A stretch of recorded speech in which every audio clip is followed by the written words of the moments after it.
Welcome to the Mojo Mundi Podcast, where it's all about magic, manifesting, and movement. I'm Ginny Watts, the Dancing Witch, and I am welcoming you into manifesting in the face of isms. I want to offer a warning that you may feel contrast, perhaps a lot of contrast, during our exploration in this episode.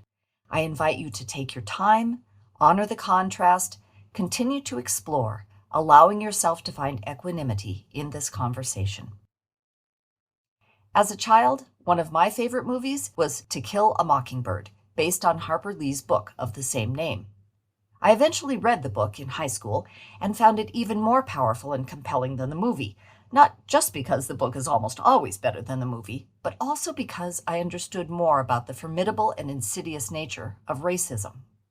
In 2018, I listened to the audiobook of Lee's sequel, Go Set a Watchman. It turns out Go Set a Watchman was actually written first. To Kill a Mockingbird was its heavily revised version, created at the behest of Lee's publisher. Mockingbird is a safer book, an engaging book, a book where right wins out and icons remain unsullied. Watchman is something else entirely. The title is a biblical reference from the book of Isaiah.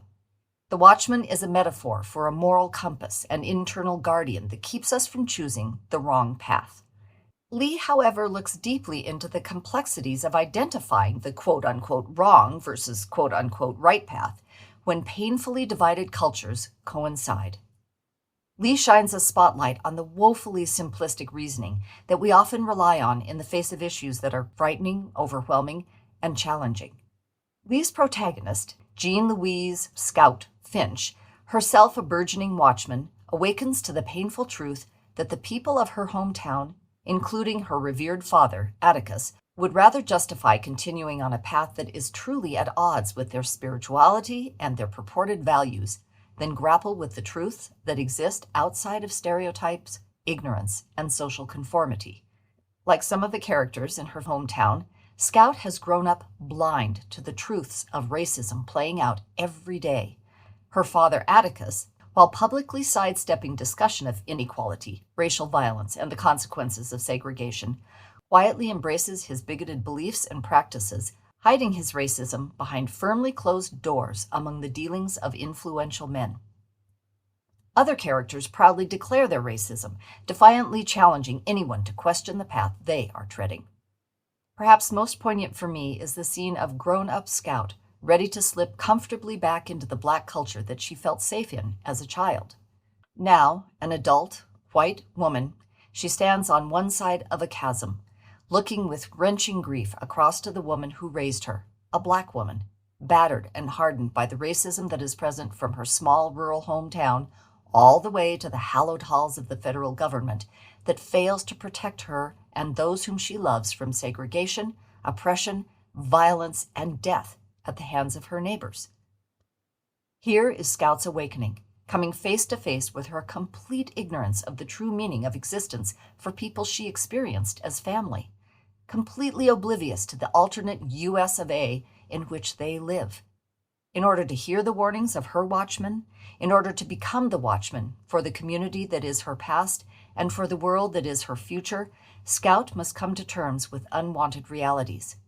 She must accept that the fairy tale harmony she longs for is not possible, may never be possible. She must choose to leave the safety of her father's protection, naming his hypocrisy and abandoning his proffered shelter. She must come to terms with her own inability to truly understand the experience of the Black people she loves. The most powerful element of the book, in my opinion, is that there is no happy ending. The right path is not easy, or clear, or shared, or even unequivocally right, because the path Scout is embarking on at the close of Go Set a Watchman is her unique, painfully human path. Only she can hear the voice of her watchman, and only she will know if she is on her right path. The ambivalent, unsettling, unresolved ending of Go Set a Watchman is the path we choose to embark upon when we decide to embrace the art of allowing in order to manifest a world that is diverse and complex and still strewn with contrast. How is it possible to allow that others are co-creating a world of white supremacy when the world we seek is a reflection of deitific love? How may we follow a path of compassion, harmony, generosity, and inclusion that reflects what we know is the nature of God, while understanding that God is also within and all around those who would do harm to anyone who is different from them? How can we focus on our own path when it crosses the paths of so many others who are diametrically opposed to whom we are called to be? Perhaps the place to start wading into the depths is by looking at our thoughts, the meanings we put onto what we experience. Many people view spirituality as fundamentally about good and evil. That actually is religion.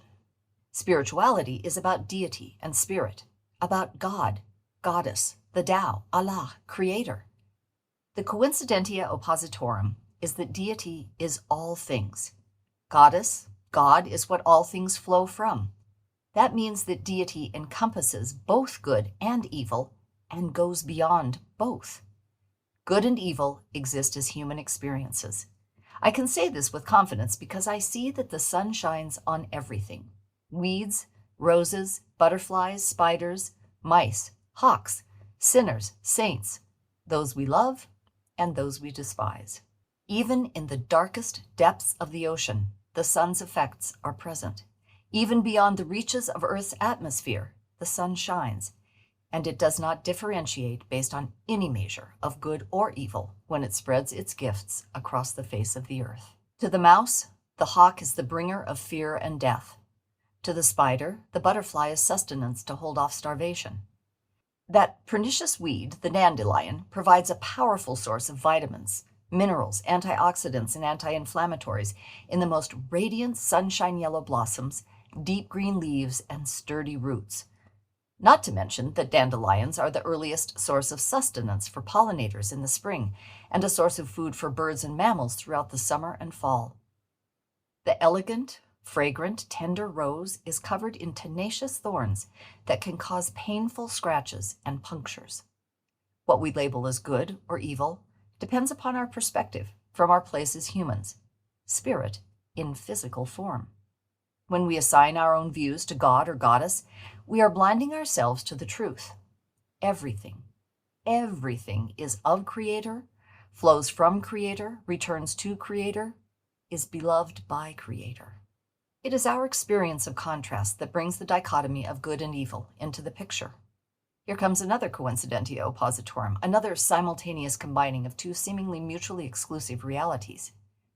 Labeling something good or evil is a reaction to contrast and is a part of many people's process of co-creation. Without examining the roots of those labels and their consequences, however, the labeling strongly skews what we co-create and whether or not we are successful at creating what we really long for. Our innate response to contrast is a natural part of co-creating and is also disruptive to our manifesting what we truly want. If co-creating is spiritual practice, shouldn't we be focusing on making a better world? What does the car I want or having a partner in life have to do with spiritual practice? One answer to these questions has to do with what the car and the partner reflect or represent. In other words, the answer lies in what one's true desire is beneath the representational object. We will talk about that another time. Let's look at the answer that has to do with good and bad. When we equate spiritual practice with making the world a better place, we are once again in the realm of good versus bad or evil. We assume that the world we want is the world that all people want. When we judge a car as being not spiritual or a relationship as being a superficial goal, we have stepped into labeling, into determining what is spiritual, in other words, good, and what is not spiritual, in other words, bad. It's understandable if we see spiritual as only occurring outside of living in physical form, then cars and dates have no spiritual meaning. And we are in physical form. We are human, and being human means living in all our humanness. The problem lies in another false dichotomy. Physical or human is not spiritual because the manifested is not spiritual. Many indigenous and ancient cultures understand that everything is energy. That is, everything has a spirit. You, me, the trees, the water, the fire, the car, the relationship, the house, the stone, the emotion, the thought. Everything is energy. Everything is spiritual. And every energy, everything has its path. If we can allow these truths, then there is no need to judge.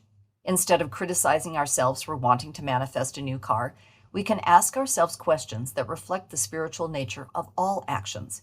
We can approach every situation as spiritual. We can ask ourselves, what does having a new car mean to me? How does a relationship affect my connection with Goddess in this moment?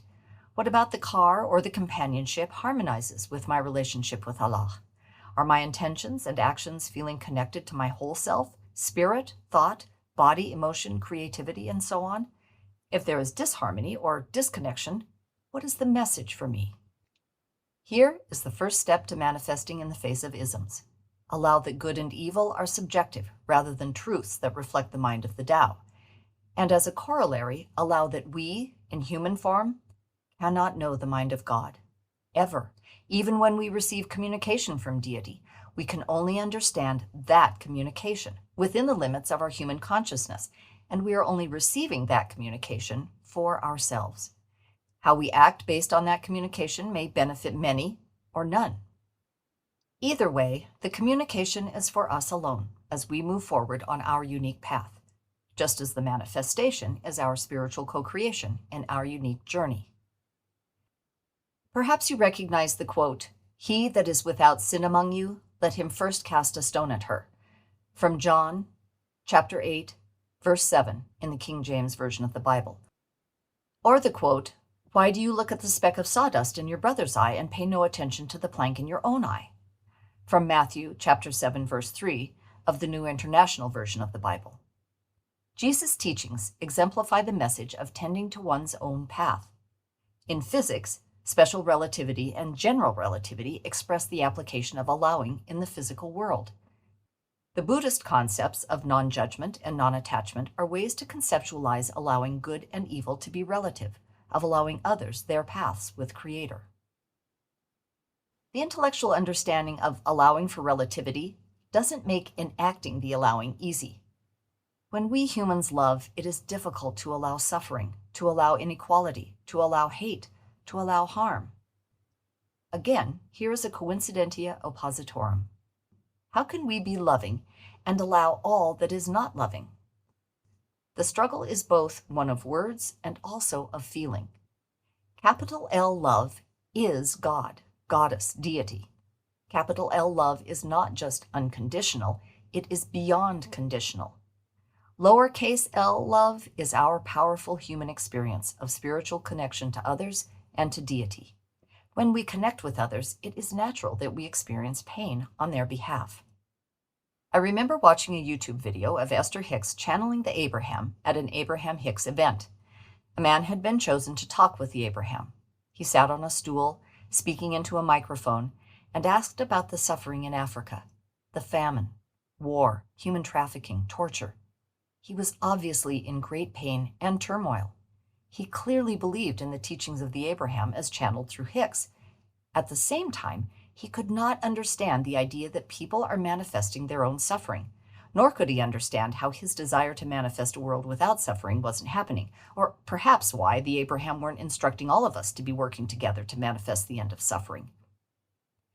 The words he received from the channeling were about seeing those who were suffering as well and whole and safe and so on.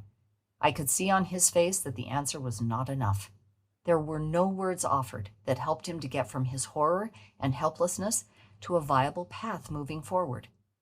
I believe in that moment he lost not just hope, but also faith, trust. This is the battle that we face when we step into manifesting in the face of fascism, racism, terrorism, absolutism, sexism, capitalism, dualism. We can find our way through these confounding ism quagmires if we can allow for others to have their paths without the existence of those paths negating the truth of our own paths.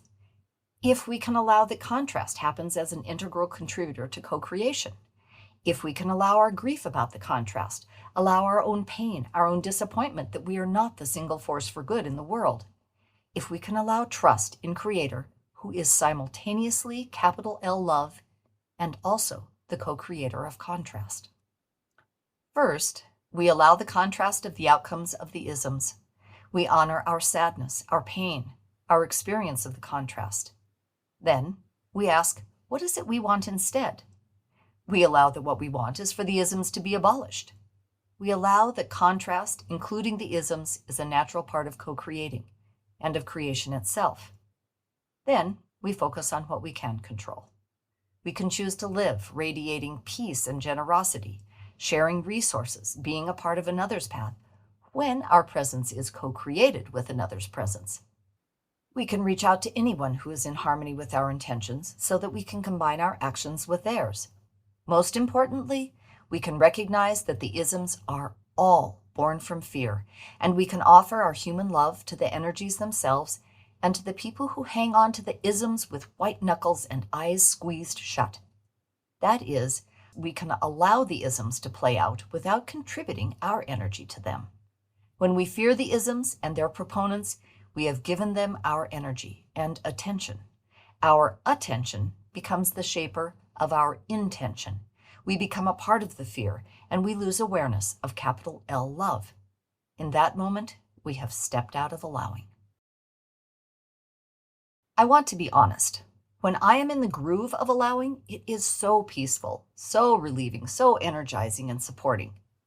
When I am just coming out of a time of resisting contrast and stepping into allowing, it can be exhausting to make the switch.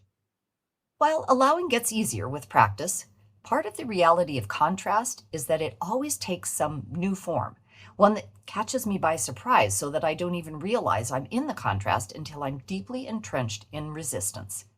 Contrast is the spiritual Gigantamax version of progressive overload. The chaotic, globally destabilizing political, social, legal, environmental, and moral contrast we are experiencing is Gigantamax progressive overload. And right now, simultaneously, all around the world, there are people manifesting stability, peace, love, diversity, healing, community, wisdom, and many other antidotes to the isms. How are they doing that? In order to sustain repeatedly moving from resistance to allowing, we have to nurture ourselves. We have to reach out to what supports us. We have to step out of fear responses like doom scrolling, perseverative naysaying, focusing on what exhausts us, ignoring our health, isolating, and choose what feels better, even a little better. We can go big, but we don't have to, and it may be more sustainable to make small steps. We don't have to give up social media altogether or listening to any news about the world outside our front doors.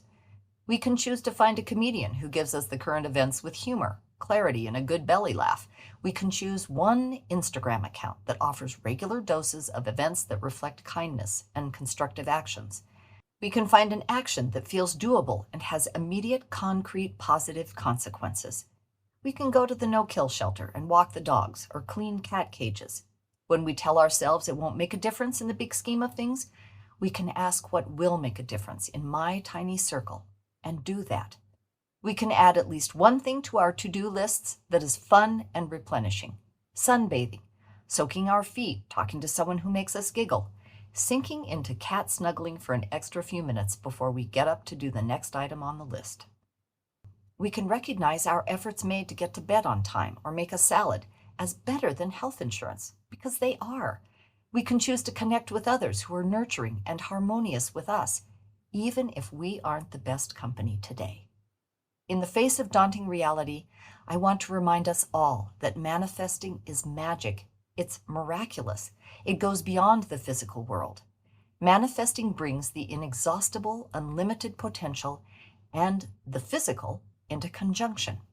That is, when you and I manifest, we move beyond what is current reality to co-create something new, something that you or I or we did not have in our experience, or perhaps did not previously believe possible. If you feel you can't make a difference on a global level, reconsider. It begins with our vibe. Each time one of us chooses love over fear, each time one of us shifts an old habit that leads off the living path or numbs us to our connection to Creator, reaching instead for living in more joy, more harmony, the vibration of capital L love grows more audible, more sensible. If each person listening to this podcast chose to move into a little more capital L love and release a little more fear each day, the combined vibration would be really big. It can be helpful in times of stress or distress to remember that this too shall pass. The dark of the moon has a message for us. Things change, always. The shadow of Earth crosses the moon, blocking out the reflection of the sun, and the dark moon is a phase that passes.